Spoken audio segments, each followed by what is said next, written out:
शुभ प्रभात प्यारे बच्चों। आज इतिहास की ऑनलाइन तासिका में आप सभी का स्वागत है। जैसा कि आप स्क्रीन पर देख रहे होंगे, आज आपको स्क्रीन पर राजनीति शास्त्र दिखाई दे रहा होगा। इससे पहले हम लोगों ने प्रथम सत्र के दरमियान 3 पाठ तक का अध्ययन कार्य पूर्ण किया है। अब हम इस द्वितीय सत्र में पाठ 4 संयुक्त राष्ट्र इस पाठ का अध्ययन करेंगे।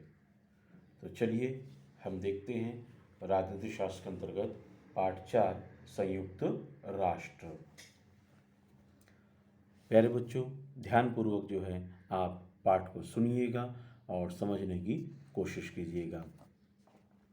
सर्वप्रथम देखेंगे अंतर्राष्ट्रीय संगठनों की स्थापना अर्थात संयुक्त राष्ट्र की पार्श्वभूमि क्या है। 20वीं शताब्दी में हुए 2 विश्व युद्धों के कारण बड़े पैमाने पर जनधन की हानि हुई।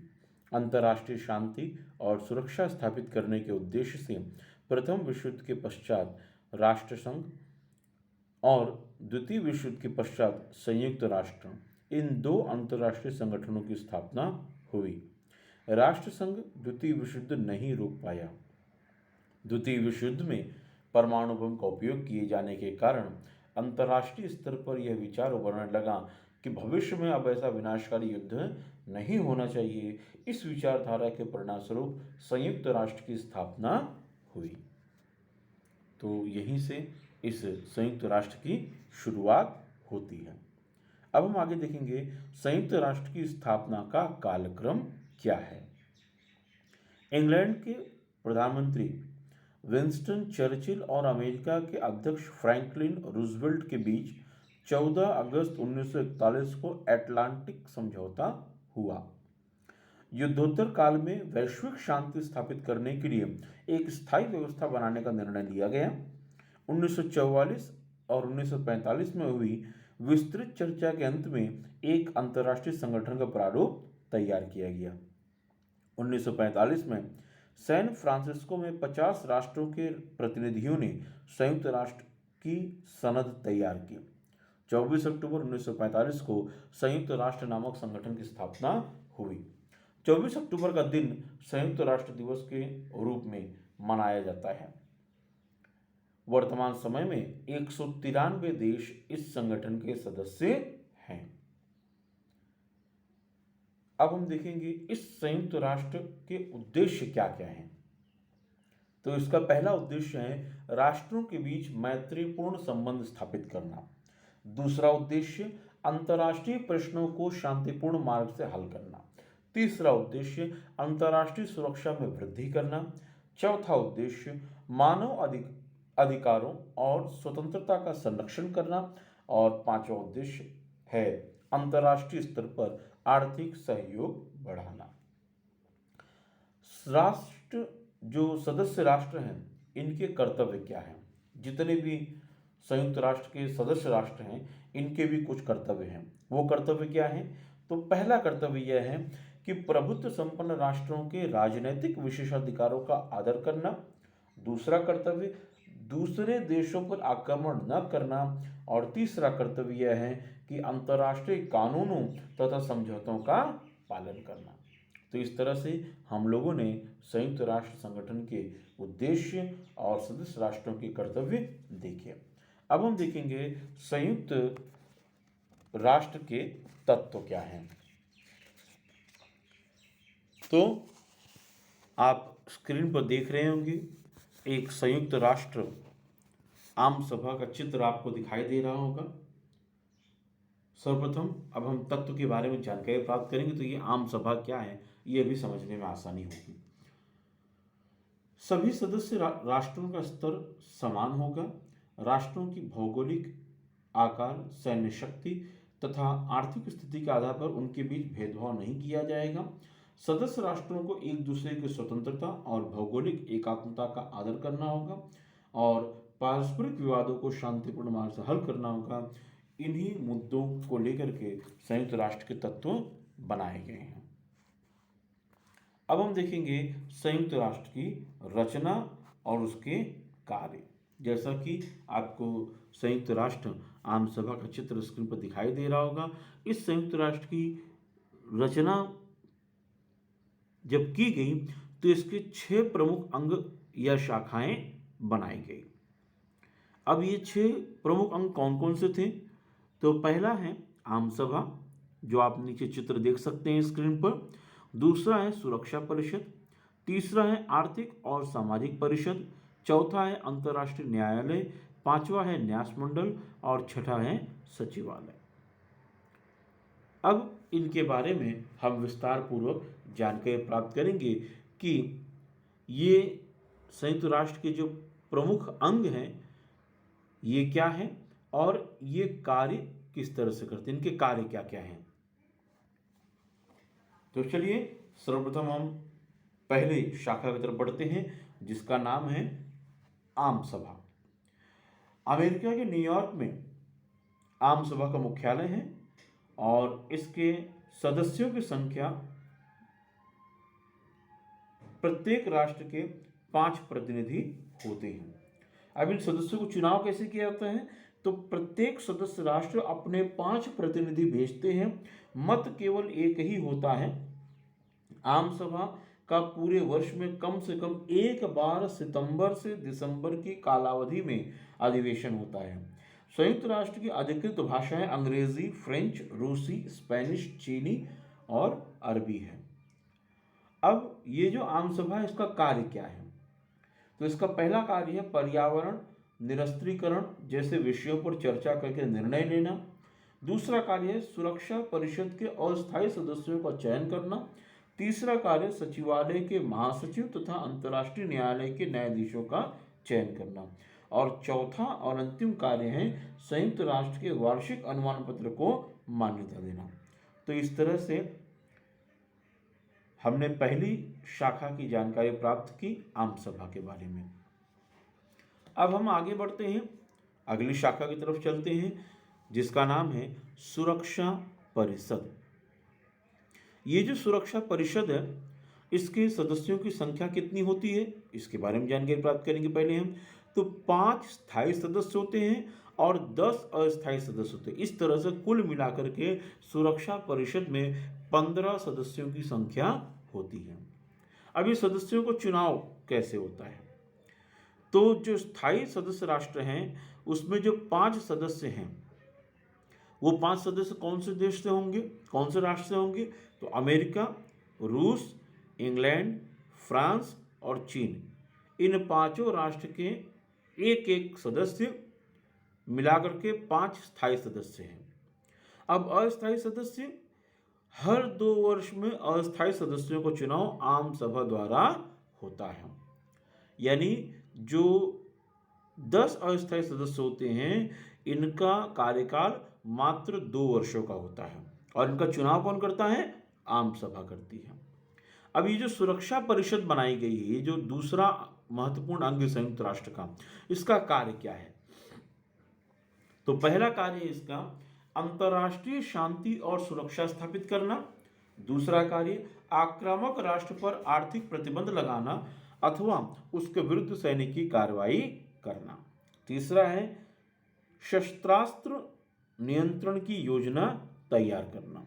और चौथा है आम सभा के साथ अंतर्राष्ट्रीय न्यायालय के न्यायाधीश और महासचिव के चुनाव में सहभागी होना। तो ये कार्य सुरक्षा परिषद के हैं। अब तीसरे अंग की तरफ बढ़ते हैं, जिसका नाम है आर्थिक तथा सामाजिक परिषद। यह संयुक्त राष्ट्र का तीसरा अंग या तीसरी शाखा है। सन 2006 में इस आर्थिक तथा सामाजिक परिषद के सदस्यों की संख्या 54 थी, 54। अब इन सदस्यों को चुनाव देखेंगे। आम सभा इनका चयन करती है।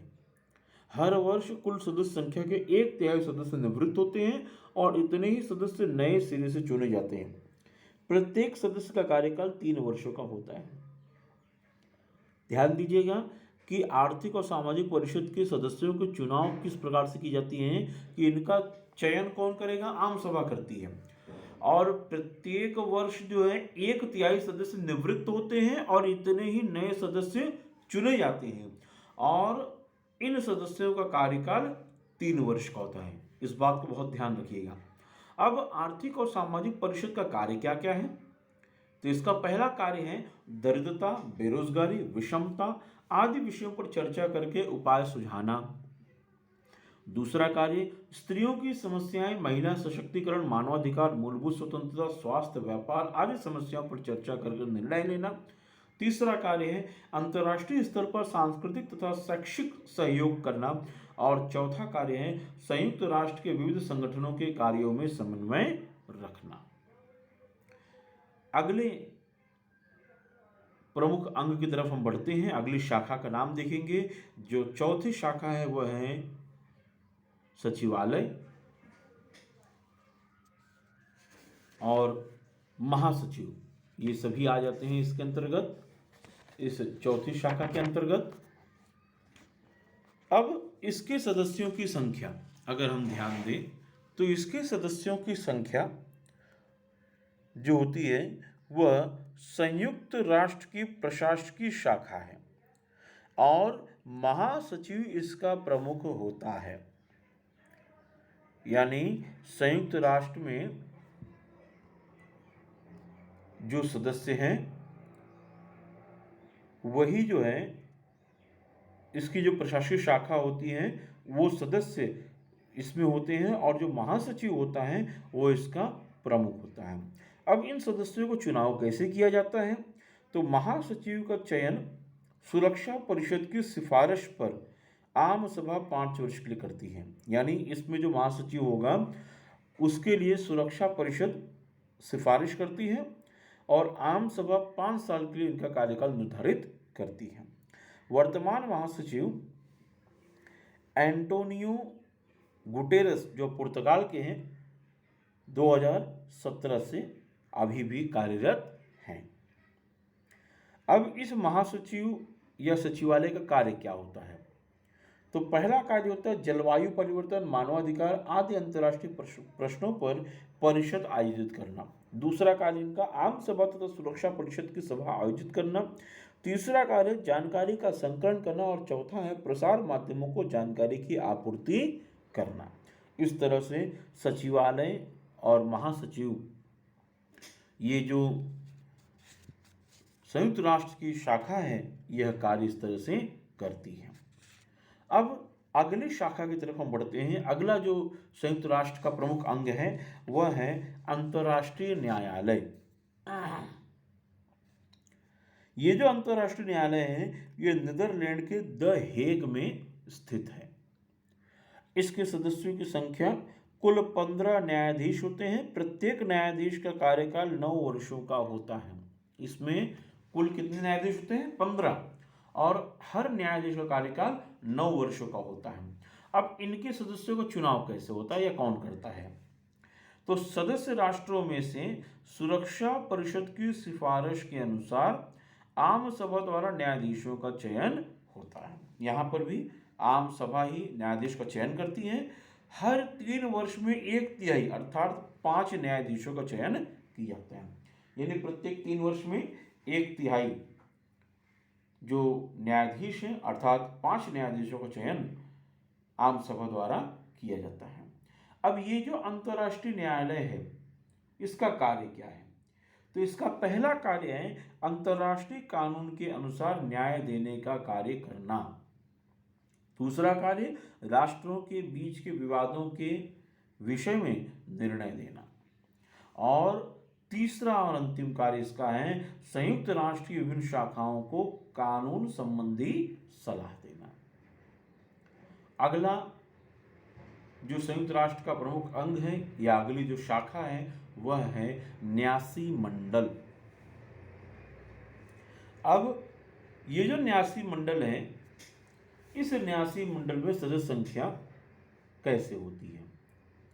तो सुरक्षा परिषद के 5 स्थायी सदस्य और उन प्रदेशों के कुछ सदस्य जिन प्रदेशों की जिम्मेदारी सौंपी गई है, इस तरह से मिलाकर के न्यासी मंडल के सदस्यों की संख्या होती है। अब इन सदस्यों का चुनाव कैसे होता है? तो सुरक्षा परिषद और संबंधित राष्ट्रों द्वारा इनका चुनाव किया जाता है। न्यासी मंडल द्वारा सौंपे गए प्रदेश अब स्वतंत्र हो गए हैं। 1 नवंबर 1994 को पलाऊ बेट के स्वतंत्र हो जाने के बाद न्यासी मंडल समाप्त हो गया है। न्यासी मंडल का कार्य क्या था? तो पहला कार्य था सौंपे गए प्रदेशों के सुधार के बारे में विचार विनिमय करना। दूसरा कार्य उन प्रदेशों की देखभाल करना।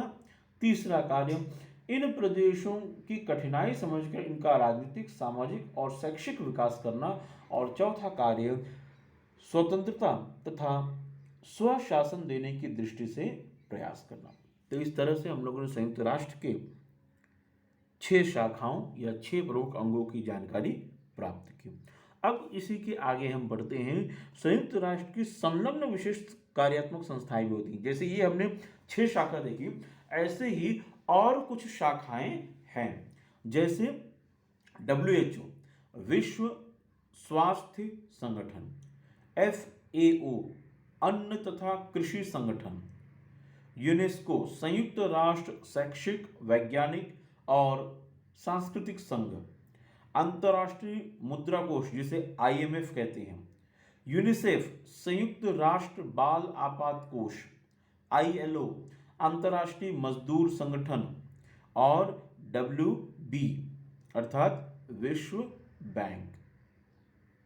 यह सभी कुछ अन्य संलग्न शाखाएं हैं।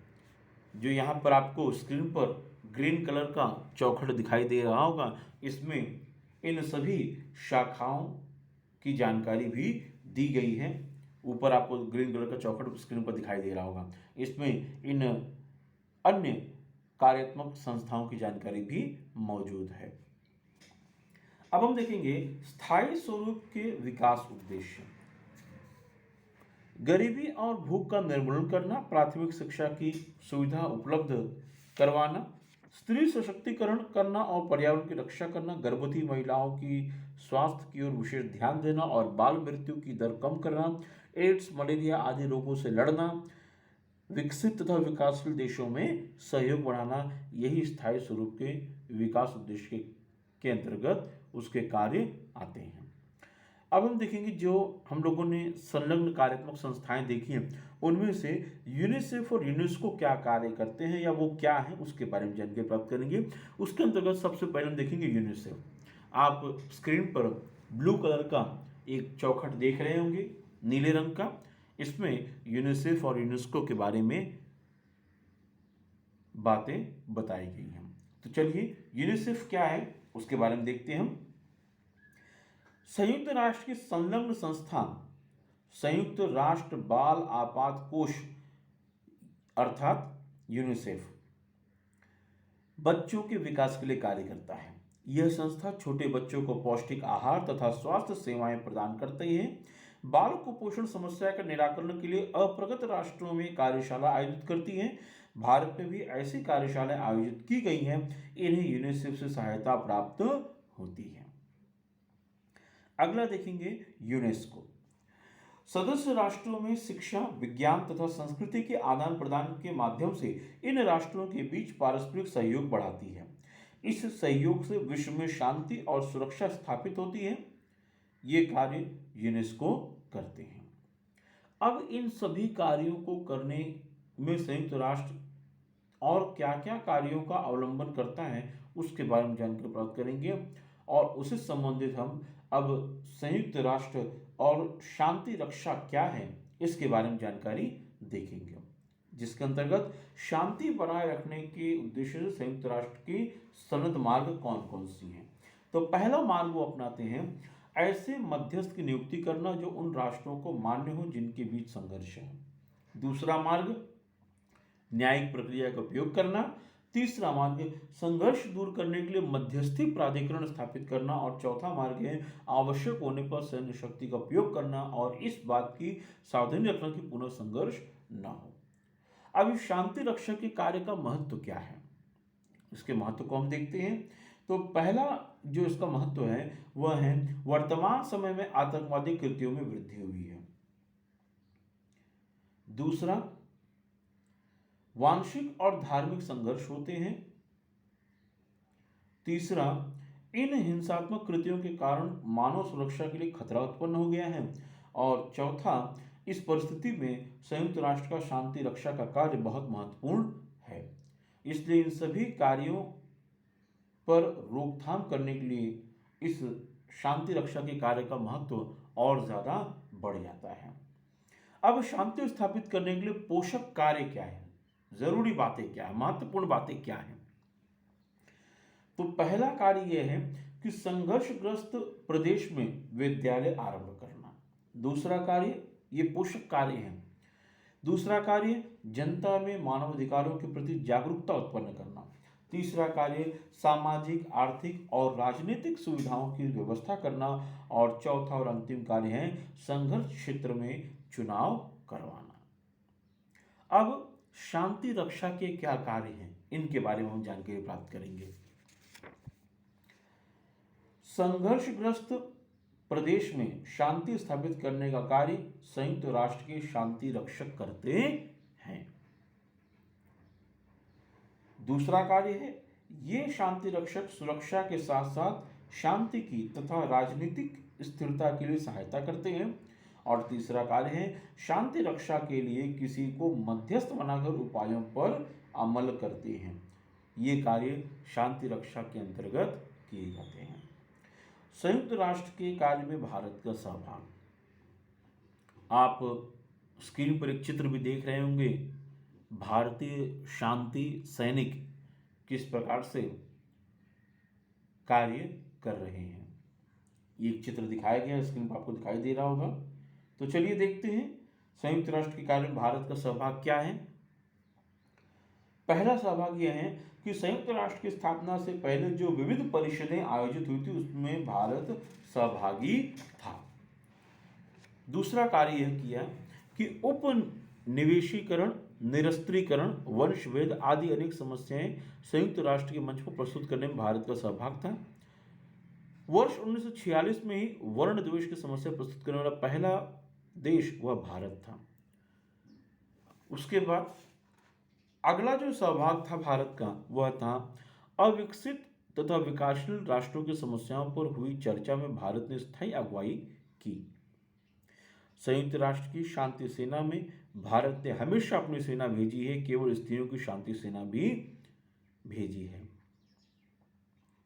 यानी पुरुषों के साथ साथ स्त्रियों की शांति सेना भी भारत ने भेजी है, यह भी सहभाग किया है। और अंतर्राष्ट्रीय संघर्ष शांति के मार्ग से हल करना संयुक्त राष्ट्र का उद्देश्य है।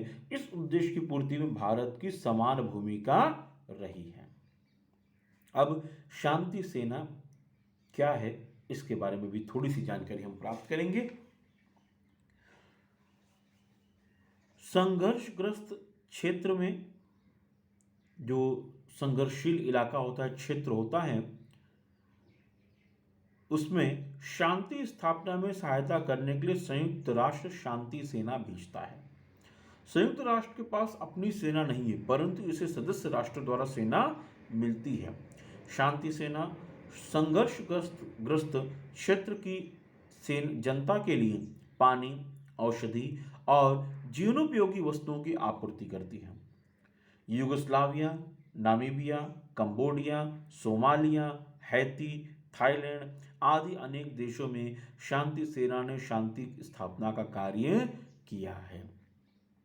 तो इस तरह से हमारा राजनीति शास्त्र का चौथा पाठ संयुक्त राष्ट्र यहाँ पर समाप्त होता है।